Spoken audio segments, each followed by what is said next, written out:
amani iwe kwenu.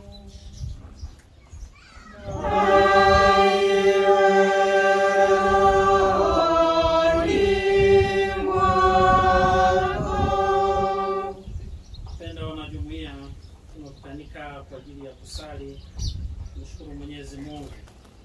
Lakini hasa tukitambua wazi kipindi hiki ni cha Kwaresma, na mama kanisa anatualika kwa namna ya pekee katika mambo 3-4 hivi makubwa. Kwa mojawapo ni kusali, la pili kufunga, la tatu kutoa sadaka, la 4 ikiwa ni kuwajali wale wahitaji. Jua wazi kuwa tumekuwa tukisali, kufunga, kutoa sadaka, kuwajali wahitaji. Lakini kwa kipindi hiki tunaalikwa kufanya zaidi. Tunaalikwa kusali zaidi, tunaalikwa kufunga zaidi, kutoa sadaka zaidi na kuwajali hao wahitaji zaidi. Kama sehemu mojawapo ya njia za msingi za kukutana, za kugusa au za kupiga hodi katika mlango wa Mungu. Ndio maana ninyi kama wanajumuiya mmechagua pia kipindi hiki cha Kwaresma isipite hivi hivi, basi mpate baraka ya misa takatifu. Na misa hiyo ndio hii ambayo tunaisali, ikiwa pia na nia zifuatazo. Tuungane na wanajumuiya wenzetu. Familia James Mpoli inawaombea wazazi baba na mama Pascal Mlunga na Modesta Shelumbi. Ni pia familia ya Moses Madagalo inamshukuru Mungu kwa kuwajalia afya ya mwili na roho, kwa kuwajalia uzima.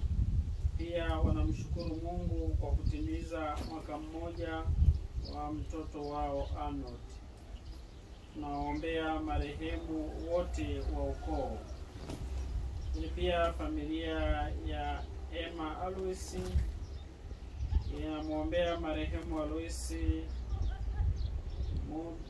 Muda na Padri Onesimo Wisi na familia yote wa familia yangu yote, na waombea afya ya mwili na roho. Familia ya Nemesi ya Konda inamshukuru Mungu kwa uhai aliowajalia tangu walivyoanza mwaka mpaka leo. Lakini pia familia ya Silvester Magoto wanamshukuru Mungu kwa kuwajalia uhai. Pia wanawaombea wanandoa waweze kufanya vizuri katika watoto wao, yani ndoa wafanye vizuri katika masomo yao. Na familia ya Agusti Mushi inaombea marehemu Agusti Mushi pamoja na marehemu wote wasiokuwa na mwombezi. Raha milele uwape Bwana, na mwanga milele uangazie. Katika masomo yetu ya leo tutasikia pia juu ya sheria, amri, maagizo ambayo tunakutana nayo wana wa Israeli wanapewa wakiwa njiani kuelekea katika nchi ya ahadi. Lakini pia Yesu anatupatia sisi na kuonyesha kuwa taratibu zote hizi zimewekwa kwa mamlaka. Tukiri dhambi zetu tupate kustahilishwa kuadhimisha sadaka takatifu. Na muungamia Mungu Mwenyezi. Nami ndugu zangu, kwani nimekosa mno kwa mawazo, kwa maneno, kwa vitendo na kwa kutotimiza wajibu. Nimekosa mimi, nimekosa sana. Ndio maana naomba Maria mwenyewe, Bikira daima, malaika na watakatifu wote, nanyi ndugu zangu, niombeeni kwa Bwana Mungu. Mungu Mwenyezi atuhurumie, atusamehe dhambi zetu, atufikishe kwenye uzima wa milele. Amina.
kwa neno lako na kutufundisha kwa nidhamu ya Kwaresma. Tunakuomba utujalie tuambatane nawe kwa moyo wote kwa njia ya kujinyima kitakatifu, na tudumu tumeunganika siku zote kwa moyo mmoja katika sala inayokupendeza kwa njia ya Kristo Bwana wetu, anayeishi na kutawala nawe katika umoja wa Roho Mtakatifu, Mungu milele na milele. Amina.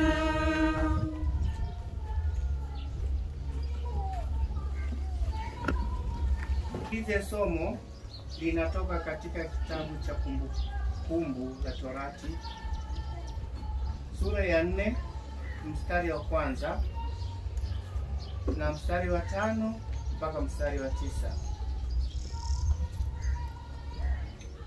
Musa aliwaambia makutano, Israeli, zisikilizeni amri na hukumu niwafundishazo, ili mzitende mpate kuishi na kuingia na kuimiliki nchi awapayo Bwana Mungu wa baba zenu. Angalieni, nimewafundisha amri na hukumu vile vile kama Bwana Mungu wangu alivyoniamuru, ili msitende katika nchi mwingiayo ili kuimiliki. Zishikeni basi mkazitende, maana hii ndiyo hekima yenu na akili zenu machoni pa mataifa,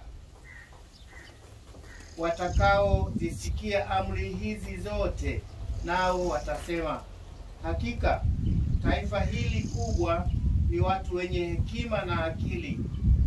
Kwa maana liko taifa gani kubwa lililo na Mungu aliye karibu nao, kama Bwana Mungu wetu alivyo kila tumwitapo?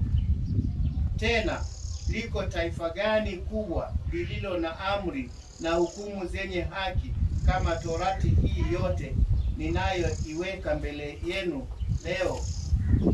Lakini jihadharini jihadhari nafsi yako, ukailinde roho yako kwa bidii, usije ukayasahau mambo yale uliyoyaona kwa macho yako, yakaondoka moyoni mwako siku zote za maisha yako, bali uwajulishe watoto wako na watoto wa watoto wako. Neno la Bwana.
Maana mbingu zilivyoinuka juu ya nchi, kadiri ile ile rehema zake ni kuu kwa wamchao. Maana mbingu zilivyoinuka juu ya nchi, kadiri ile ile rehema zake ni kuu kwa wamchao. Akusamehe maovu yako yote, akuponye magonjwa yako yote, aukomboa uhai wako na kaburi, akutia taji la fadhili na rehema, aushibisha mema uzee wako. Bwana amejaa huruma na neema, haoni hasira, upesi ni mwingi wa fadhili. Maana mbingu zilivyoinuka juu ya nchi, kadiri ile ile rehema zake ni kuu kwa wamchao. Maana mbingu zilivyoinuka juu ya nchi, kadiri ile ile rehema zake ni kuu kwa wamchao. Mtu ataishi kwa mkate, ila kwa kila neno litokalo kinywani mwa Mungu.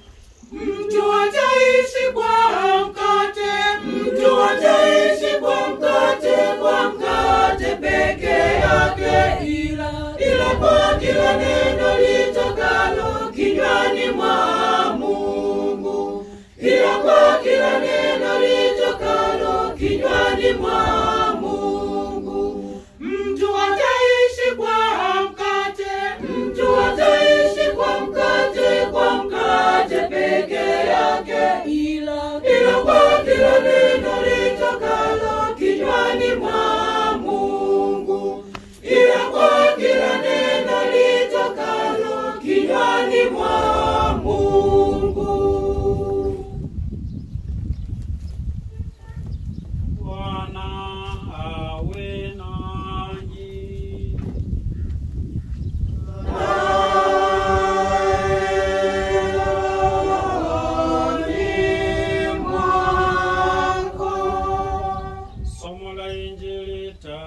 Takatifu ilivyoandikwa na Mathayo.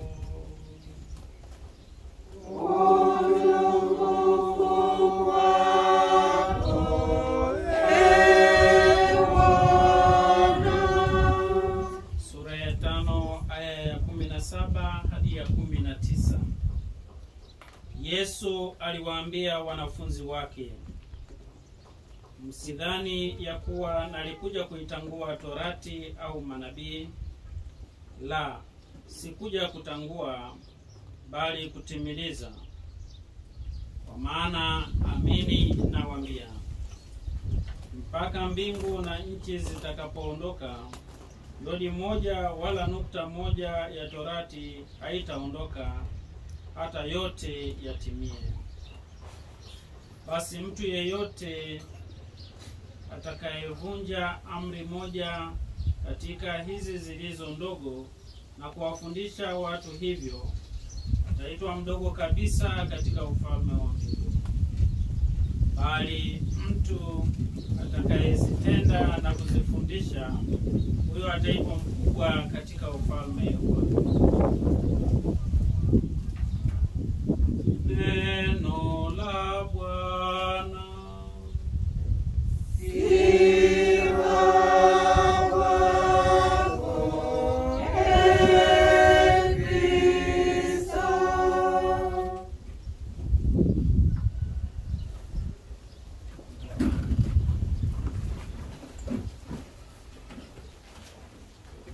Pendwa wanajumuiya, mmesikia somo hili linalotoka katika kitabu cha Kumbukumbu la Torati, sura ya 4 aya ya 1 ya 5 mpaka ya 9. Kitabu hiki kama kinavyojeleza yenyewe Torati, manake ni mkusanyiko wa sheria mbalimbali ambazo ziliandaliwa kwa ajili ya taifa teule la wana wa Israeli, hasa walipokuwa katika safari baada ya kutoka Misri kwenda katika nchi ya ahadi. Sheria hizi zipo nyingi, lakini kama tunavyofahamu kuwa tunazikupo katika hizo sheria au amri 10 za Mungu kama jinsi tulivyozoea au tunavyozifahamu hata katika nyakati zetu. Wana wa Israeli walipotoka Misri na walipovuka ile bahari ya Shamu na walipovuka ng'ambo ya pili, Farao na jeshi lake lote waliokuwa wanawafuata wana wa Israeli walikufa katika ile bahari. Na walipokufa, wana wa Israeli walipowaona wa Misri wamekufa na Farao na uwezo wao wote na magari yao yote na kila kitu walichokuwa wakifanyiwa kule, waliimba wimbo wa kumtukuza Mungu. Nasema, nitakushukuru Bwana kwa maana umeniinua sana. Kwa hiyo sasa hapa walipotoka tu hapo, Mungu aliamua sasa kuliandaa ili taifa kwa kulipa utaratibu wa maisha, wataendaje ili waweze kufika katika nchi ile ya ahadi. Kwa ndio pale akamuita Musa, na alipomuita Musa akampatia zile mbao 2 zilizokuwa zimeandikwa amri 10. Kama ninavyosema, amri zingine zote ziliingia humo ndani.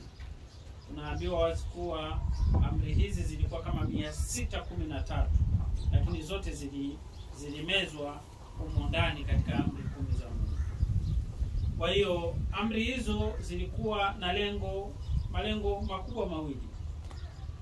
Kwanza, kuwafanya wao waishi vizuri wao kwa wao, yani kati ya Waisraeli wenyewe, ili waweze kufanikiwa kuingia katika nchi ya ahadi kwa upendo.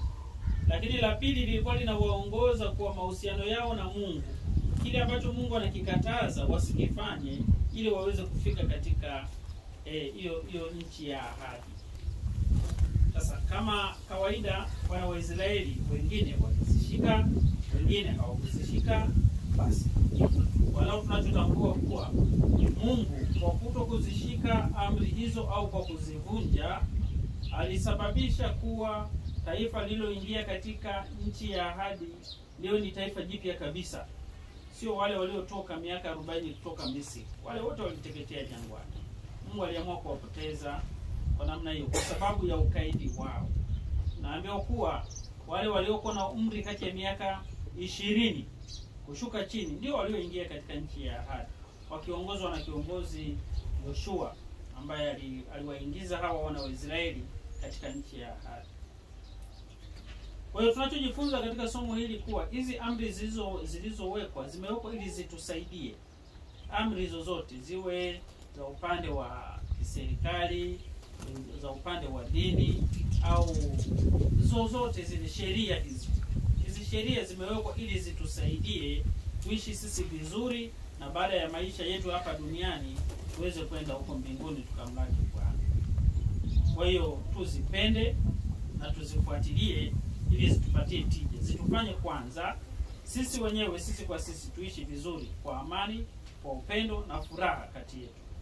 Lakini zitufanye pia kuwa tumpende na tumfahamu vizuri Mungu wetu, na atujalie huyo Mungu kuingia katika uzima huo wa milele.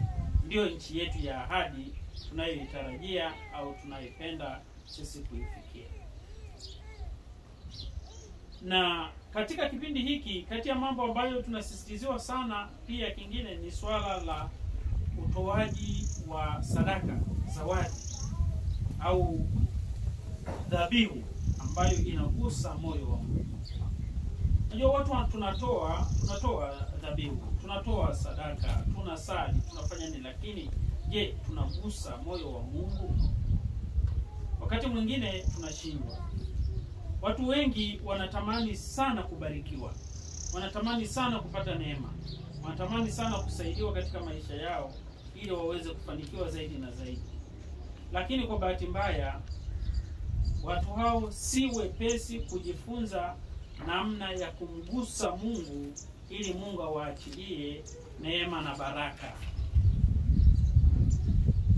Tunapaswa kumgusa Mungu kwa matoleo yetu ili Mungu aweze kutuachilia baraka. Soma katika Injili ya Marko sura ya 5 mstari wa 30 mpaka 32. Tunamkuta yule mama ambaye alikuwa anatokwa na damu miaka 12. Na Yesu yupo katikati ya kundi kubwa. Yule mama kwa imani anasema, nikimgusa tu mimi, nikigusa pindo, huyu bwana mkubwa huyu nafikiri naweza nisimguse, lakini nikigusa pindo la vazi lake mimi na imani nitapona. Na ni ukweli, anatafuta upenyo wowote, anagusa lile vazi. Anapogusa lile vazi, Yesu anahisi kuwa kuna kitu cha pekee kimo ndani yake. Sasa anauliza, ni nani aliyenigusa? Wanafunzi wake wanamshangaa, wanamwambia, wewe unawezaje kusema kuwa nani aliyekugusa? Watu wengi namna hii. Watu wengi wamemsonga kwa kweli, amezungukwa na watu wengi. Sasa unasema kwa nani aliyenigusa? Kwa sababu Yesu alikuwa na maana kwa kuna mtu amenigusa kwa namna ya pekee sana. Kuna mtu amenigusa kwa namna ya pekee sana. Na huyu ndio ninayemuulizia. Basi kwa woga huyu mama anaenda na anajitambulisha. Na Yesu anamwambia hivi kuwa, kwa sababu Yesu anatambua kuwa huyu mama ndio aliyemgusa kwa namna ya pekee. Wengine walikuwa wanampapasa, lakini huyu mama alimgusa. Na ndio maana katika maisha yetu sisi tunapaswa, kama ni matoleo yetu, kama ni sadaka zetu, kama ni sala zetu, zimguse Mungu, ziguse moyo wa Mungu, ili Mungu atuachie sisi neema na baraka. Wakati mwingine tunafanya hayo mambo, ni ukweli, lakini tunapapasa. Tukimpapasa hatuwezi kupata hayo ambayo tunatarajia. Kwa huyu mama alikuwa ni miongoni mwa watu ambao ni mfano mzuri. Hiyo Injili ya Marko sura ya 5 mstari wa 30 mpaka 32. Tukisoma tutaona wazi kuwa alimgusa mpaka Mungu mwenyewe akajua kuwa hapa nimeguswa kwa namna ya pekee. Kwa na sisi tumguse Mungu kwa namna ya pekee katika mambo yetu mbalimbali. Injili ya Marko hiyo sura ya 12 mstari wa 41 mpaka 44 tunakutana na yule kijana ambaye anamwambia Yesu, mjane wa Sarepta ambaye anamgusa naye Mungu kwa namna ya pekee. Anatoa sadaka. Watu walikuwa wanatoa sadaka wengi katika maisha na hasa kwa Wayahudi walikuwa wanajua umuhimu na thamani ya kutoa sadaka. Wanatoa sadaka wengi, lakini sio wote ambao wanatoa sadaka ambazo zinamgusa Mungu. Yule mjane ambaye alikuwa ametoa sadaka ndogo kuliko wote, Yesu ndo alisema hivi kuwa huyu amenigusa, kwa sababu alitoa chote alichokuwa nacho. Alitoa kitu kikubwa. Wengine walitoa ziada waliokuwa nayo, lakini huyu alitoa chote alichokuwa nacho. Kwa hiyo swala hapa si kutoa, ila unatoa nini, na je, hicho unachokitoa kinagusa moyo wa Mungu? Katika maisha yetu lazima tuhakikishe kuwa tunapotoa kitu tunatoa kwa kugusa moyo wa Mungu. Sio tu tunatoa ziada au tunatoa kwa sababu tunatoa tu. Tutoe tuuguse moyo wa Mungu ili Mungu aweze kutuachilia sisi neema na baraka. Lakini Agano la Kale wanatufundisha pia Kaini na Habili. Walivyotoa sadaka zao. Habili akapeleka sadaka zake, Mungu akazipenda akazikubali. Kaini naye akapeleka, lakini alipeleka ziada. Hakupeleka kile kitu cha msingi. Ukisoma nukuu hiyo ya kitabu cha Mwanzo sura ya 4 mstari wa 3 hadi wa 5, unakuta sadaka hizi za watu wawili hizi. Mungu anapendezwa na sadaka ya Habili na hafurahishwi sana na sadaka ya Kaini, kwa sababu Kaini hakutoa kwa moyo na kwa upendo. Kaini ametoa kama ziada. Ametoa tu kama vile wacha nitoe. Sasa Mungu anambariki huyu Habili. Na hapo ndipo ambapo tunaona wazi kwa hata sisi katika nyakati zetu tupo ambao tunatoa kweli, tunatoa tunatoa sadaka, tunatoa, lakini kama tunaona kuwa tunatoa lakini bado hatufanikiwi, manake tunatoa lakini hatuugusi moyo wa Mungu. Tunahitaji tutoe tuuguse moyo wa Mungu. Kwa hiyo kama si mtoaji, usishangae kwa nini mambo yako hayaendi. Yaani kama si mtoaji, usishangae. Yaani kutoa katika maana hii, usishangae wala usihangaike. Usikimbie huku na kule kuwa kwa nini mambo yako hayaendi. Usitafute miujiza. Muujiza mkubwa ambao unaweza kupatikana ni katika swala la utoaji, katika swala la kusali, katika swala la kujinyima. Hapo ndio tunakuta Mungu. Kwa hiyo dhabihu inayogusa moyo wa Mungu ni ile inayouma, inayotolewa kwa upendo mkubwa. Unatoa kitu unasema kwa kweli ningekihitaji katika maisha, lakini naamua kukitoa kwa sababu hiyo. Ni mfano mwingine wa Agano la Kale pia unaotukumbusha kitu kikubwa zaidi. Ni babu yetu Ibrahimu. Mungu anamwambia hivi kuwa nitolee mtoto wako sadaka. Anakubali, anamchukua na anaenda milimani kwa ajili ya kumtoa sadaka. Sisi sijui ingekuwaje katika nyakati zetu. Bila tu kwa mfano mdogo wala sio mtoto. Unaweza kusema hivi kuwa labda mtu ameishi kwa nyumba za kupanga muda mrefu sana. Ndio kajenga nyumba yake amemaliza, anataka kuingia kuishi, anaambia hivi kuwa hiyo nyumba naomba unitolee mimi kama sadaka, nitawapa maskini fulani. Inawezekana hii kwetu? Nyumba tu ni ngumu Au inawezekana kuwa ukasema hivi kuwa jamani, nimetembea kwa miguu muda mrefu kweli, Mungu amekujalia neema na baraka, umenunua gari. Alafu Mungu anakuja anakuambia hivi kuwa hiyo gari naomba mimi niichukue nimpelekee mtumishi fulani aitumie kwa kazi za kichungaji. Inaingia akilini hiyo? Unaweza kaachia hiyo? Hii uachii. Unaona? Sasa watafuta wenyewe. Mtumishi mmoja wa Mungu kwani ni wa kwangu peke yangu mimi. Lakini Ibrahim mtoto ni mmoja tu, tena wa ahadi, na hajui kuwa itakuwaje. Anakubali, anamwachia sadaka inayouma. Mungu anapofanya mambo haya anajua tukimtii Mungu kweli, hata kama jambo ni gumu, Mungu hufanya matendo makubwa kwetu sisi. Kwa ni lazima tujifunze katika swala zima la la utoaji. Tuna mambo mengi sana katika maisha yetu ambayo tunategemea Mungu ayawekee neema na baraka yake. Lakini je, sisi tunatoa? Mfano mwingine ni ule wa yule kijana aliyemwendea Yesu akamwambia hivi kuwa, Bwana, nifanye nini ili mimi nipate uzima wa milele? Injili ya Mathayo sura ya 19 mstari wa 21 mpaka 22. Yesu akamwambia hivi kuwa, kwa nini kuniita mimi mwema?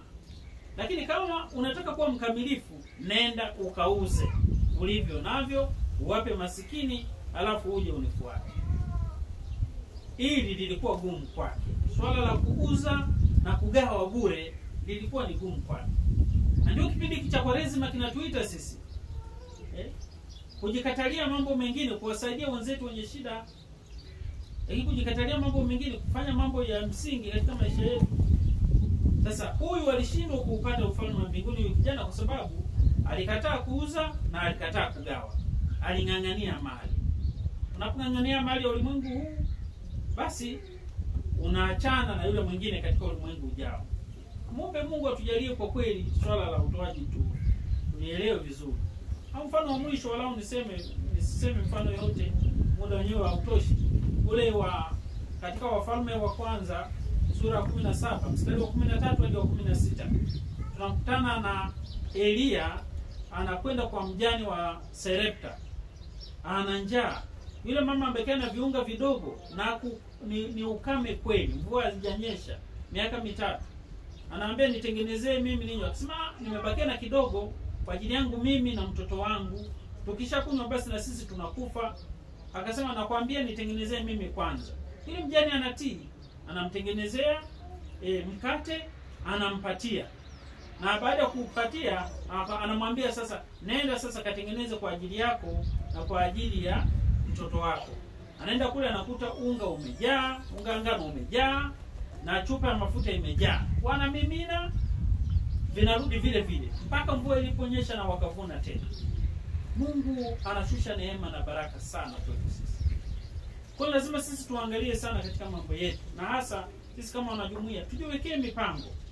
Tunapokuwa mwanzoni kabisa mwa mwaka huu, tujiwekee mipango. Sehemu yangu ya 10 ni ipi ninayomtolea Mungu kama sadaka?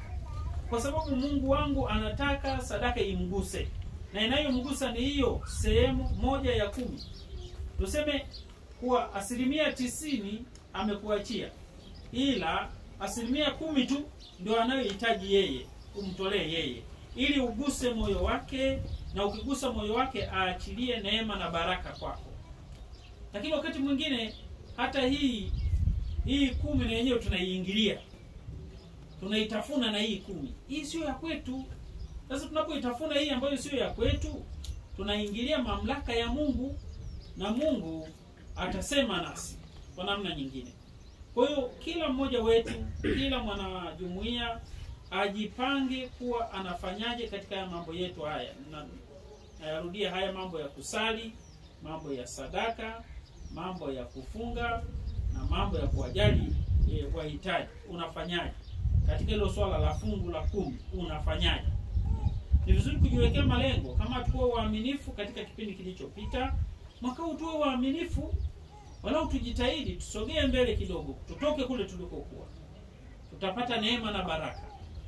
Tutasaidiwa zaidi na Mungu. Kwa sababu Mungu mwenyewe ndio anayejua haya yote na anayapanga yote kwa ajili yetu sisi. Tumsifu Yesu Kristo.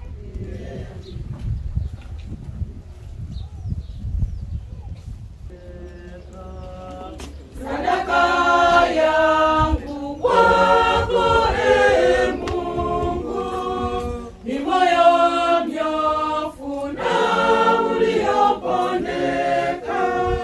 Tazama wapendezwa na kweli ya moyo, nawe wanijulisha hekima kwa siri.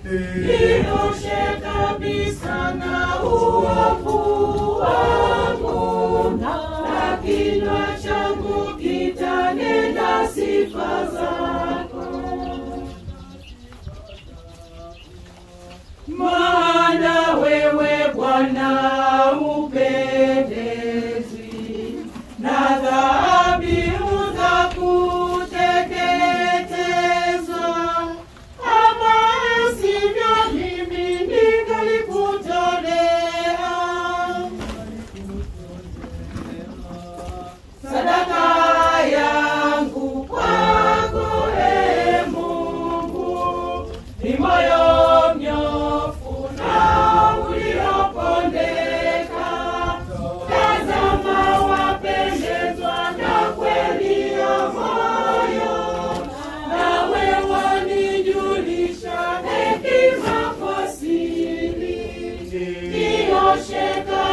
nini mateso makali hayo? Ya nini mateso makali hayo?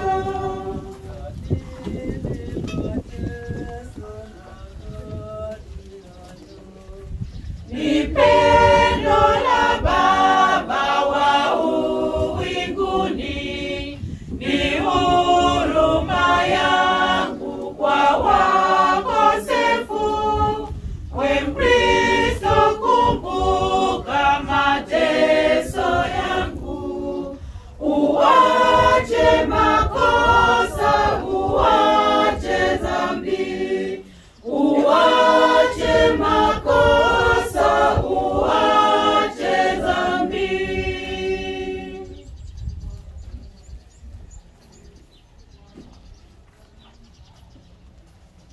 Salini ndugu, ili sadaka yangu na yenu ikubalike kwa Mungu Baba Mwenyezi. Bwana, apokee sadaka mikononi mwako kwa sifa na utukufu kwa jina lake, na pia kutubariki sisi na kanisa lake lote takatifu. Ee Bwana, tunakuomba uyapokee maombi ya taifa lako pamoja na dhabihu tunayokutolea, na utukinge na hatari zote sisi tunaoadhimisha mafumbo yako, kwa njia ya Kristo Bwana wetu.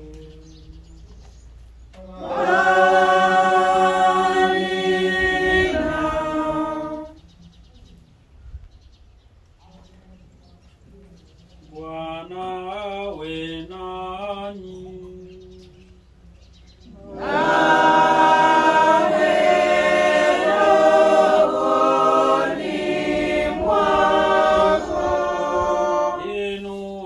Inueni mioyo.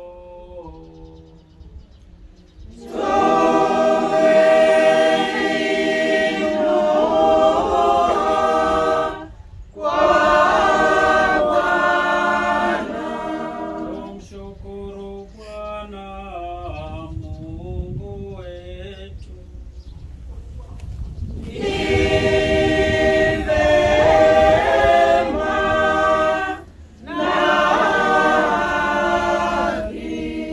Kweli ni vema na haki, tendo la kufana la kuleta wokovu. Tukushukuru wewe daima na popote, Ee Bwana Baba uliye mtakatifu, Mungu mwenyezi wa milele. Wewe ulitaka sisi tukutolee shukrani kwa kujinyima, ili kwa njia hiyo hata sisi wakosefu tuondolewe ukaidi, na kwa kuwapatia chakula wahitaji tufanye waigaji wa ukarimu wako wewe. Kwa hiyo sisi pamoja na umati wa malaika tunakutukuza, tukiimba kwa furaha. Takatifu Bwana Mungu, Bwana Mungu wa majeshi. Mtakatifu Bwana, mtakatifu Bwana Mungu, Bwana Mungu wa majeshi. Mbingu na dunia zime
wote. Tunakuomba uvitakatifuze vipaji hivi kwa nguvu ya Roho wako, ili viwe kwetu mwili na damu ya Bwana wetu Yesu Kristo. Yeye alipotolewa na kuingia kwa hiari katika mateso yake, alitoa mkate, akashukuru, akaumega na akawapa wafuasi wake akisema, twaeni mle nyote, huu ndio mwili wangu utakaotolewa kwa ajili yenu.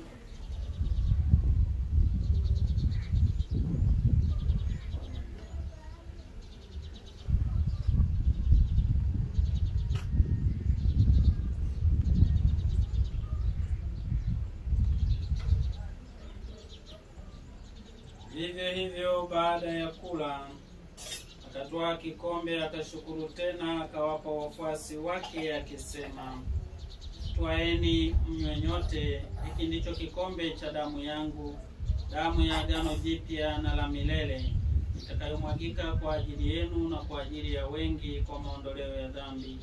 Fanyeni hivi kwa ukumbusho wangu.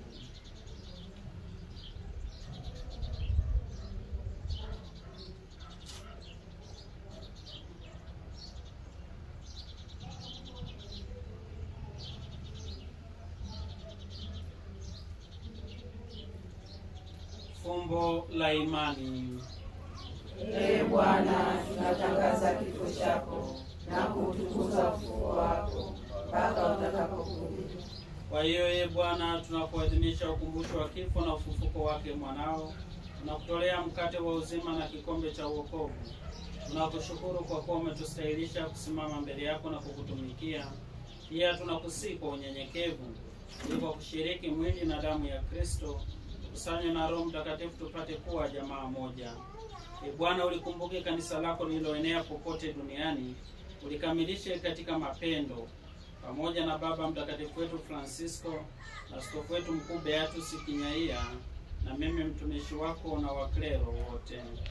Wakumbuke pia ndugu zetu waliofariki dunia wakiwa na tumaini la ufufuko, na marehemu wote waliofariki dunia katika huruma yako, uwapokee kwenye nuru ya uso wako.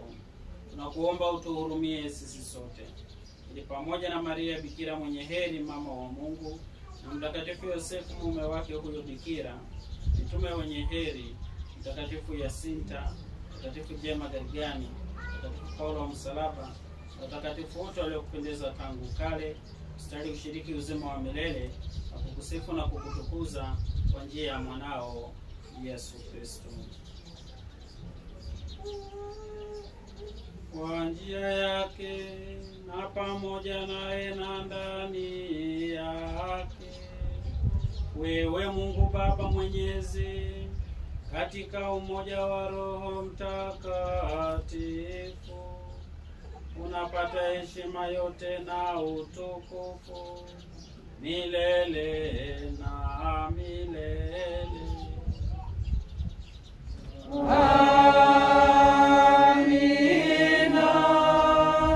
Kwa kulitia agizo la Mwokozi wetu na kufuata mafundisho yake ya kimungu, tunathubutu kusema: Baba yetu uliye mbinguni, jina lako litukuzwe, ufalme wako ufike, utakalo lifanyike duniani kama mbinguni.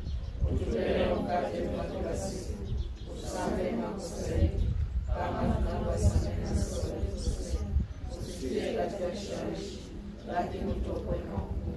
Bwana, tunakuomba utuokoe katika maovu yote, utujalie kwa wema amani maishani mwetu, kusudi kwa msaada wa huruma yako tuokolewe daima na dhambi, wala tusifadhaishwe na jambo lolote, na kutazamia tumaini lenye heri na ujio wa Mwokozi wetu Yesu Kristo. Kwa kuwa ufalme ni wako na nguvu na utukufu hata milele. Bwana Yesu Kristo, uliwaambia mitume wako, amani na waacheni, amani yangu na wapa, usizitazame dhambi zetu, ila tu imani ya kanisa lako. Pende kulijalia amani na umoja kama yalivyo mapenzi yako, unaishi na kutawala milele na milele. Amina. Amani ya Bwana iwe daima nanyi.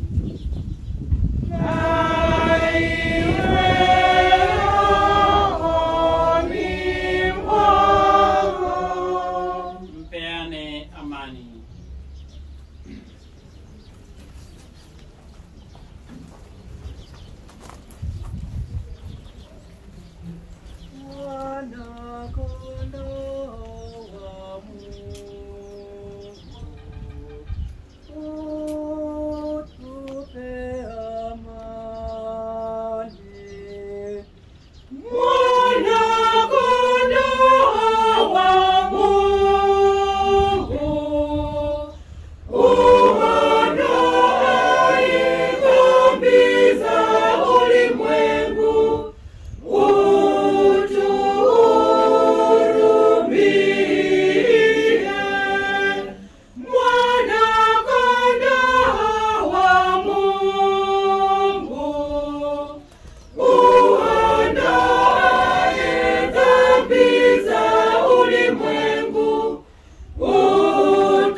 kondoo wa Mungu.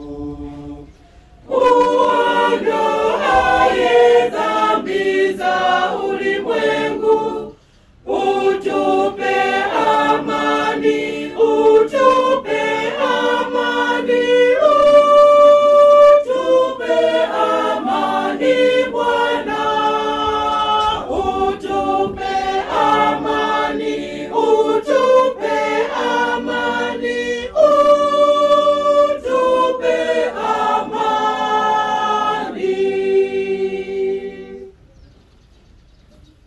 Tazama mwana kondoo wa Mungu, tazama aondoaye dhambi za ulimwengu. Heri hao walioalikwa kwenye karamu ya mwana kondoo.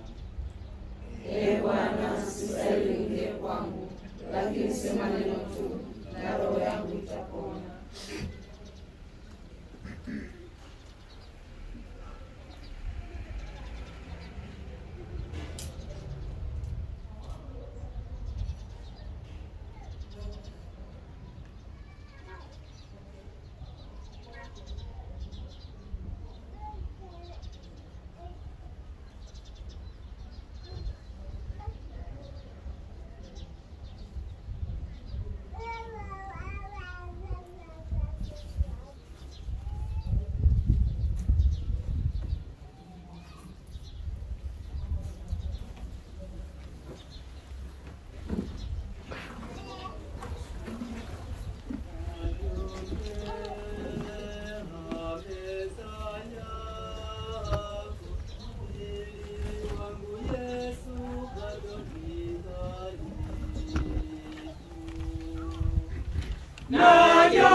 Bwana, mkate wa mbinguni uliotulisha, ututakatifuze kwa kutuondolea makosa yote, tusahilishe kupokea ahadi za mbinguni kwa njia ya Kristo Bwana wetu.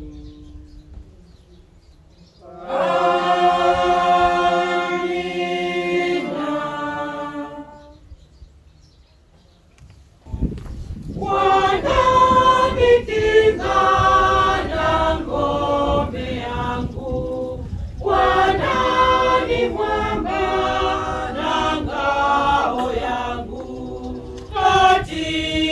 shida nisaidie, katika tabu uniokoe. Ni wewe uliye mlinzi wangu, katika shida nisaidie, katika tabu uniokoe. Ni wewe uliye mlinzi wangu, katika hofu unitulize. E Bwana wangu, e Mungu wangu, Shetani mwovu asinishinde. Nilinde Bwana nisipotee.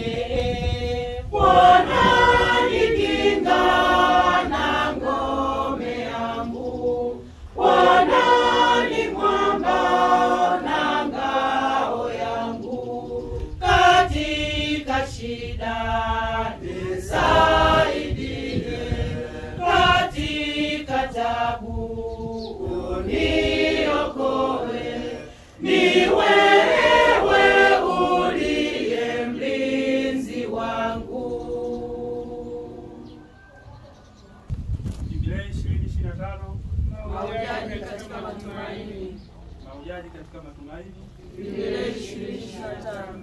Mwashamu Baba Askofu Wilbrod Henry Boss, katekista. Hii ni jumuiya mtakatifu ya sita. Karibuni sana. Vile vile Baba Askofu, napenda kusoma ripoti ya fungu la 10 awamu ya kwanza. Jumuiya mtakatifu ya sita ilianza tarehe 29 mwezi wa 9 mwaka 2021. Ina kaya 30. Jumla wa waamini 143. Watoto 63. Watu wazima 80. Kaya zenye ndoa ziko 21. Wasiobatizwa 13.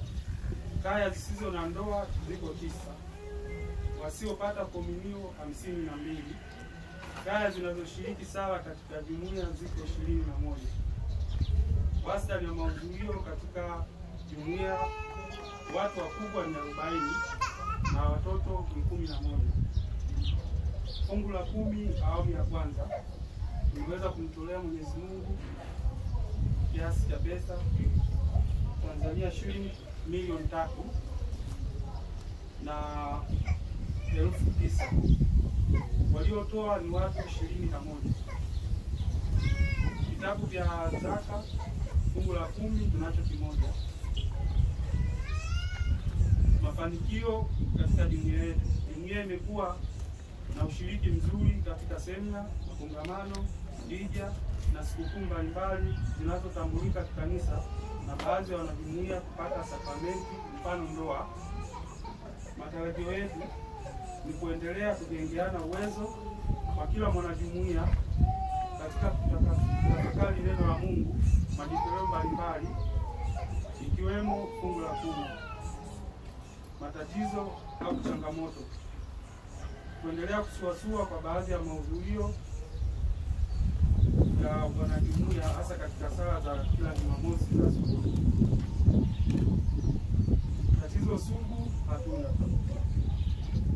Maoni yetu na mapendekezo: tunaomba ofisi ya Baba Paroko kwa kushirikiana na halmashauri ya walei parokia watuandalie semina hususan ya fungu la 10.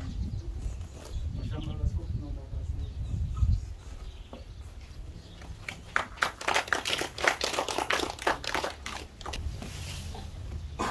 Tumsifu Yesu Kristo. Amina.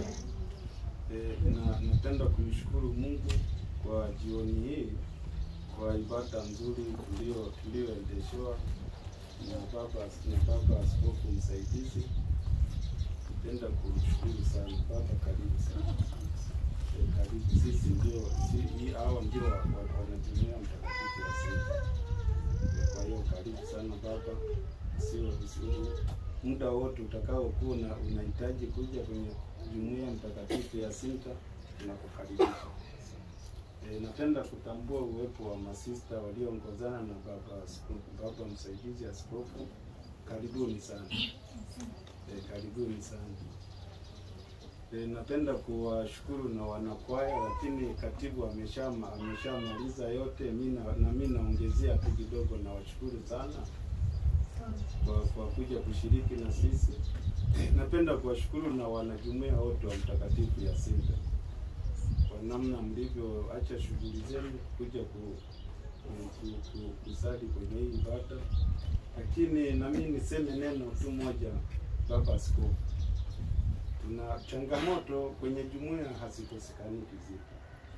Bado tuna mapungufu. Wanajumuiya wa Mtakatifu Yasinta wako wengi, ila mahudhurio ndio yanakuwa hafifu kidogo. Ila sasa tuwezi kujua, labda na siku ya leo, kwamba labda kuna watu wako kazini. Kwa hiyo baba askofu, inabidi hilo tusamehe. Tuendelee kutuombea na kuwaombea wanajumuiya, sababu wako wengi, lakini tumebebwa na wanakwaya, ila tumefemia kwa kweli. Kwa hiyo hilo baba, tusamehe. Kwa hiyo tutaendelea na sisi kujitahidi kuhamasishana, lakini na wewe baba askofu, na maombi yako yawepo ili tuweze kusonga. Basi sawa, nashukuru jamani. Nashukuru waumini wote na baba askofu, nakushukuru sana. Karibu sana. Kristo Tumaini letu Kristo. Mimi kwanza nipende kushukuru kwa namna ambavyo ninyi mmependa kufanya misa hii kwa ajili ya kutoa tathmini ya fungu kwanza hili la 10 katika sehemu hii ya kwanza kabisa, robo mwaka.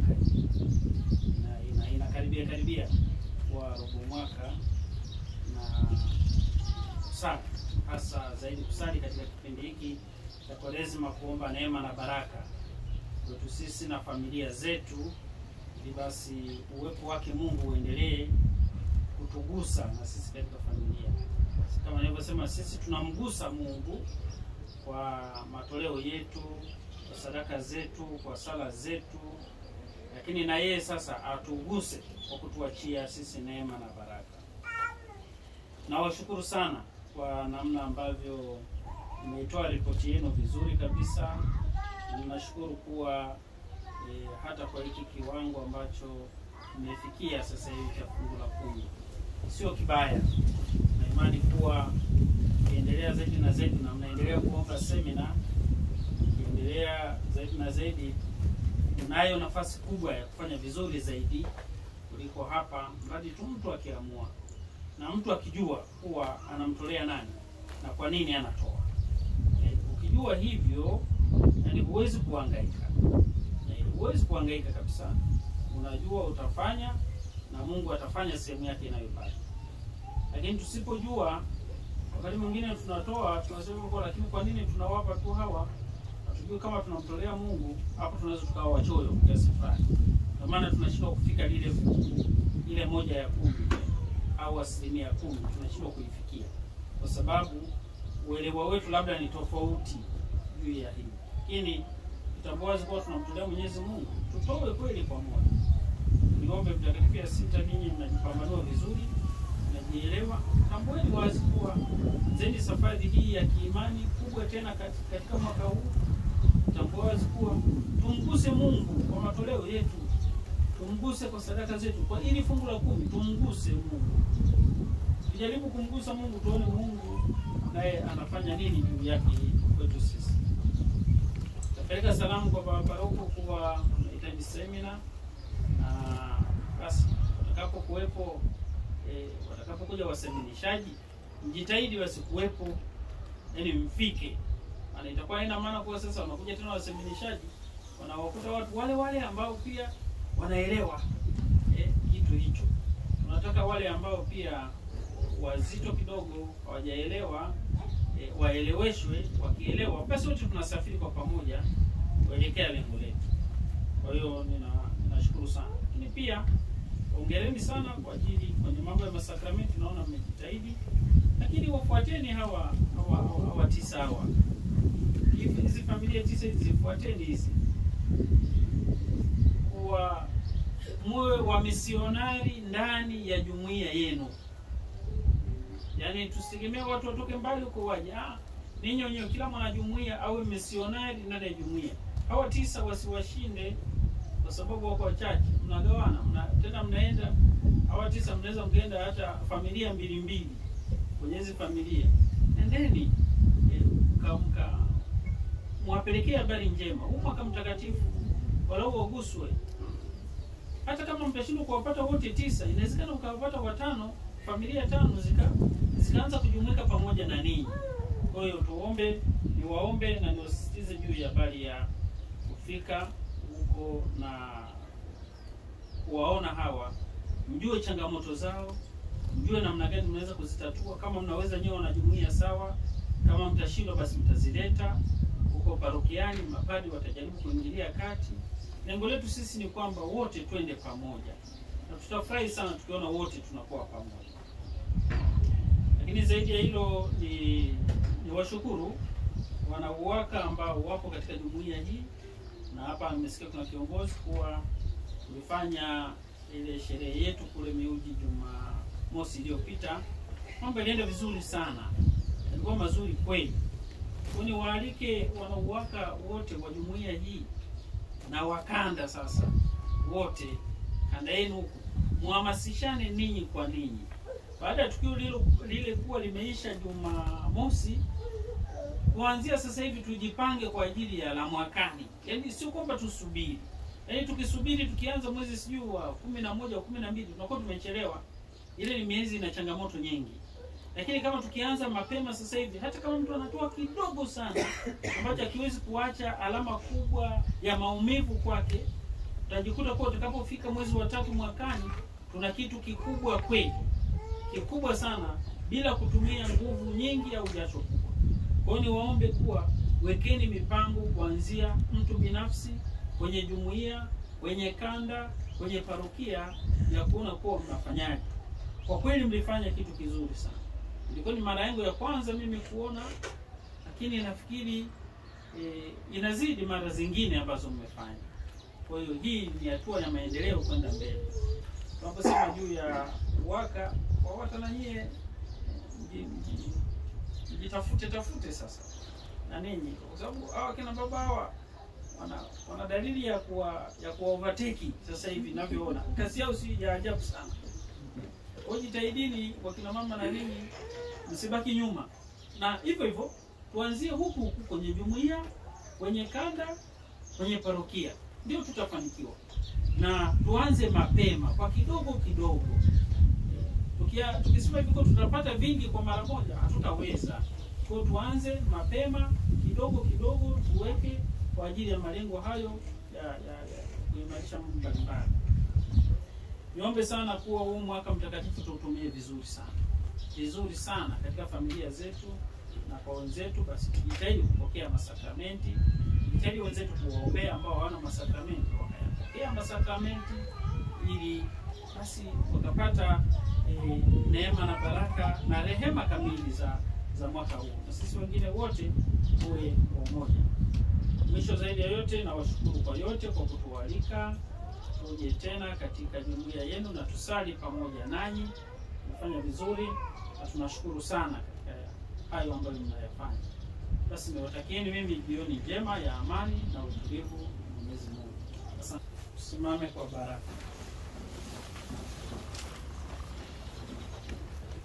Bwana awe nanyi.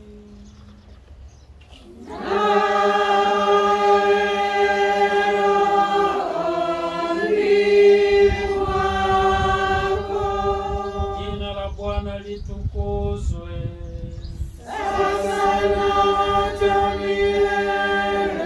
Msaada wetu katika jina la Bwana.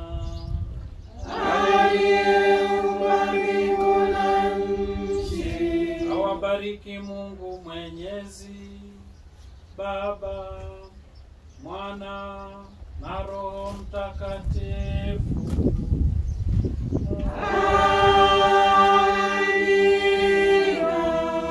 Endeni na amani.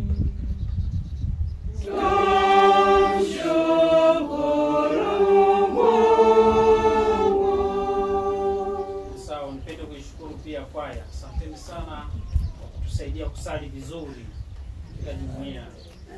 Lakini uwezo wenu pia ni mkubwa kwa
Bwana